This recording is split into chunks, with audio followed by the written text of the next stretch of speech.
DNA मित्रों, आज हम सबसे पहले T20 वर्ल्ड कप में भारत की शानदार जीत पर पाकिस्तानी विलाप का विश्लेषण करेंगे। 24 घंटे से पाकिस्तान रो रहा है, माथा पीट रहा है।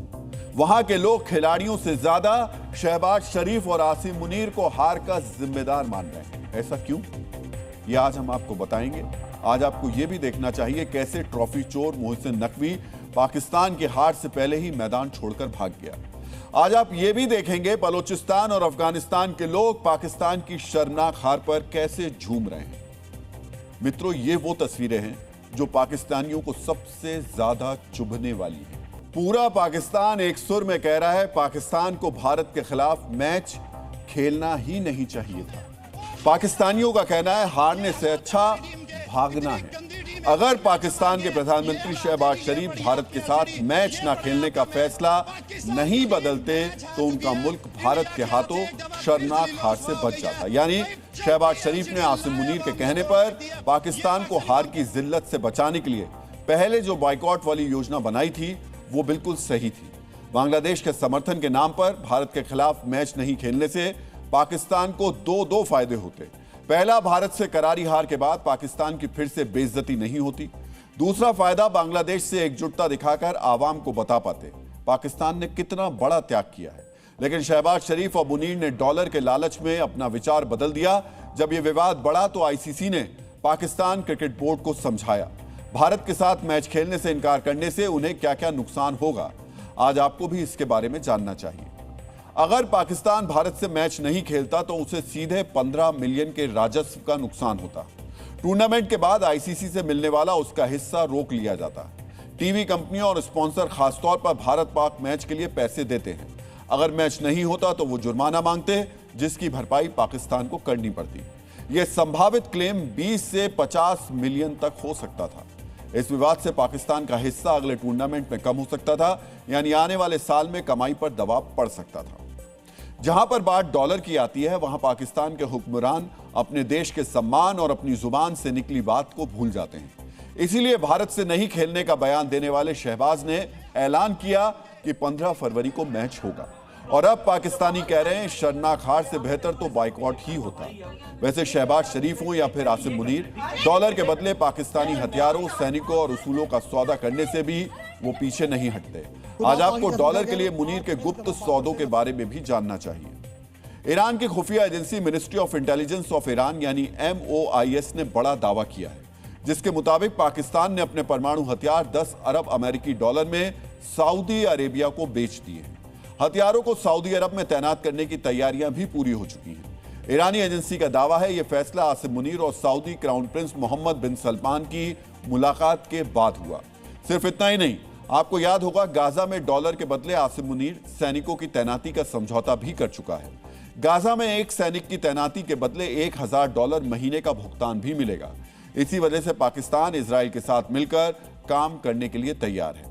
सोचिए, जो सेना प्रमुख डॉलर के बदले अपनी सेना का सौदा करने को तैयार है, वो पाकिस्तानियों को हार की जिल्लत से बचाने के लिए डॉलर के नुकसान को झेलने के लिए कैसे तैयार होता। मुनीर के आदेश के बाद शहबाज ने बाइकआउट खत्म करने का ऐलान किया। भारत और पाकिस्तान के बीच मैच हुआ, जिसका नतीजा वही निकला जो निकलना था। इस फैसले के बाद पाकिस्तान में दर्द की सुनामी आ गई है। मित्रों, ये पाकिस्तानियों का गुस्सा है जो अपने खिलाड़ियों पर फूट रहा है। लेकिन इस गुस्से का शिकार सिर्फ खिलाड़ी नहीं है, पाकिस्तान के वो हुक्मरान भी हैं जो आसिम मुनीर से रिश्तेदारी की वजह से पाकिस्तान क्रिकेट बोर्ड का चेयरमैन बनकर बैठे हैं और पाकिस्तान की क्रिकेट टीम का बेड़ा गर्क कर रहे हैं। एशिया कप में जीत के बाद भारत की ट्रॉफी चोरी करके भागने वाला PCB चेयरमैन मोहसिन नकवी भी पाकिस्तानियों के निशाने पर है। नकवी रिश्ते में आसिम मुनीर का साला है। मोहसिन नकवी को एशिया कप के फाइनल मैच के बाद हुई अपनी बेइज्जती आज तक याद है। यही वजह है मोहसिन नकवी, जो कल कोलंबो में भारत पाकिस्तान का मैच देखने के लिए मौजूद था, उसने अपनी टीम की हालत देखकर मैच खत्म होने का इंतजार तक नहीं किया और मैच खत्म होने से पहले ही स्टेडियम से बाहर निकल गया। मोहसिन नकवी ने सोचा मैच बॉयकॉट करने का विवाद खड़ा करके पाकिस्तान में उसका काफी नाम हो गया है और गलती से अगर पाकिस्तान भारत के खिलाफ मैच जीत गया तो वह आसिम मुनीर के सामने अपने पॉइंट्स बढ़ा लेगा। लेकिन उसके द्वारा चुनी गई सिफारिशी पाकिस्तान टीम ने उसके मंसूबों को कामयाब नहीं होने दिया और एशिया कप में ट्रॉफी चोरी करके भागने वाला मोहसिन नकवी स्टेडियम से भाग गया। मोहसिन नकवी पाकिस्तान क्रिकेट बोर्ड का चेयरमैन होने के साथ साथ पाकिस्तान का गृह मंत्री भी है। उस पर टीम में सिफारिशी खिलाड़ियों को भर्ती करने के आरोप भी लगते रहते हैं। आसिम मुनीर का साला होने की वजह से कोई भी मोहसिन नकवी के फैसलों पर सवाल नहीं खड़े करता, लेकिन भारत से मिली इस हार के बाद मोहसिन नकवी पर पाकिस्तान के पूर्व क्रिकेटर भड़क गए हैं। शोएब अख्तर समेत कई क्रिकेटर्स ने नकवी की कार्यप्रणाली पर सवाल खड़े किए हैं। पाकिस्तानियों को भी लगता है नकवी ने पाकिस्तान के क्रिकेट को राजनीति का अखाड़ा बना दिया है, और जहां खेल में राजनीति की एंट्री होती है वहां खेल का बर्बाद होना तय होता है। पाकिस्तानियों के साथ भी ऐसा ही हो रहा है। डीएनए मित्रों, टी20 विश्व कप में पाकिस्तान पर भारत की धमाकेदार जीत ने बलूचिस्तान और अफगानिस्तान के लोगों को भी जश्न मनाने का बड़ा मौका दे दिया। वैसे जश्न की ये तस्वीरें पाकिस्तान को कुछ ज्यादा ही चुभेंगी। पाकिस्तान का आखिरी विकेट गिरते ही अफगान नागरिक जश्न मनाने लगे। जब बलूचिस्तान और अफगानिस्तान में भारत की जीत पर जश्न हो रहा है तो भारत के कोने कोने से जश्न की तस्वीरें दिखाने देना स्वाभाविक है। श्रीनगर के लाल चौक पर भारत की जीत के बाद जोरदार जश्न हुआ और अयोध्या में भी मिठाइयां बांटी गई, लेकिन भारत में एक कुंठा क्लब ऐसा है जो इस मैच के बाद शोक में डूबा हुआ है। इस कुंठा क्लब में कई डिजाइनर पत्रकार हैं, कई राजनेता हैं और कुछ क्रिकेटर्स भी शामिल हैं। मित्रों, इस मैच के दौरान भी भारतीय टीम ने आतंकी देश पाकिस्तान की टीम से हाथ नहीं मिलाने की परंपरा को जारी रखा। पहलगाम हमले के बाद से भारतीय टीम पाकिस्तानी टीम से हाथ नहीं मिला रही है। इसलिए ना टॉस के बाद कप्तान सूर्य कुमार यादव ने पाकिस्तान के कप्तान सलमान आगा से हाथ मिलाया, ना मैच जीतने के बाद दोनों देशों के खिलाड़ियों ने एक दूसरे की तरफ हाथ बढ़ाए। लेकिन यह बात कुछ भारतीयों को बहुत ही बुरी लग रही है। भारत के पूर्व क्रिकेटर संजय मांजरेकर ने कहा है, यह हाथ न मिलाने वाली बात भारत ने शुरू की है जो बिल्कुल बचकानी है। यह हमारे जैसे देश को शोभा नहीं देती।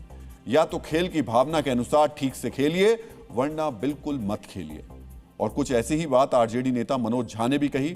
आज आपको आरजेडी नेता मनोज झा की बात को भी ध्यान से सुनना चाहिए। बड़ी हास्यास्पद परिस्थितियां पैदा करती है। देखो भाई, परेशानियां हैं तो विकल्प है खेलो या ना खेलो, दो ही विकल्प है। खेलूंगा भी और चर्चा मीडिया में इस पर कराऊंगा कि हाथ मिलाएंगे कि नहीं मिलाएंगे। क्या ये हास्यास्पद नहीं है? क्या ये भारत जैसे विशाल देश की पहचान को छोटा करने की कोशिश नहीं है? मतलब आप विचार सुनिए, देखिए कहां तक, कितनी दूर तक विचार जाते हैं। देश का आम आदमी अफगानिस्तान बलूचिस्तान में बैठा वहां का नागरिक किस बात पे खुश था कि भारत जीत गया है। यहां हमारे देश के पूर्व क्रिकेटर नेता कहां अपने विचार लेकर जा रहे हैं। उनकी चिंताएं हो गई। जीत का जश्न एक तरफ चला गया, उनके अंदर मन में चिंताएं पनपने लगी कि अब क्या होगा, कैसे हमारे संबंध बेहतर हो पाएंगे। आपने सुना, एक नामी पूर्व क्रिकेटर और राज्यसभा के सांसद कह रहे हैं, पहलगाम हमले के बाद पाकिस्तान की टीम से हाथ नहीं मिलाना एक नौटंकी है, यह हास्यास्पद है, यह बचकानी बात है। मित्रों, जब भारत के क्रिकेटर पाकिस्तान के खिलाड़ियों से हाथ नहीं मिलाते तो सिर्फ पाकिस्तान नहीं, पूरी दुनिया को संदेश देते हैं कि पाकिस्तान एक आतंकी मुल्क है जिसने भारत में आतंकी हमला करवाया। जिस देश से आए आतंकवादियों ने धर्म पूछकर भारत में हिंदुओं को गोली मारी। दुनिया में भी जब इस बात की चर्चा होती है कि भारत के खिलाड़ी पाकिस्तान के खिलाड़ियों से हाथ क्यों नहीं मिलाते, तो पाकिस्तान का आतंकी चरित्र दुनिया के सामने उजागर होता है। लेकिन भारत के कुछ नेताओं और खिलाड़ियों को यह सब एक नाटक लगता है और आतंक के खिलाफ भारतीय क्रिकेटरों की भावनाएं उनको अंदर से आहत कर देती हैं। यही वजह है कि भारत की इतनी बड़ी जीत के बावजूद एक कसक उनके बयानों में दिख रही है। मैच जीतने की खुशी के बजाय उन्होंने हाथ नहीं मिलाने की निंदा को जरूरी समझा। इस दौरान इस बात की परवाह भी नहीं की कि इससे देश में कई लोगों की भावनाएं आहत हो सकती हैं। डीएनए मित्रों, यह कोई पहली बार नहीं जब भारत से शर्मनाक हार के बाद पाकिस्तान में टीवी टूट रहे हैं। यह आखिरी बार भी नहीं है। अगली बार जब ऐसा होगा हम फिर आपको इसी तरीके से अपडेट देंगे।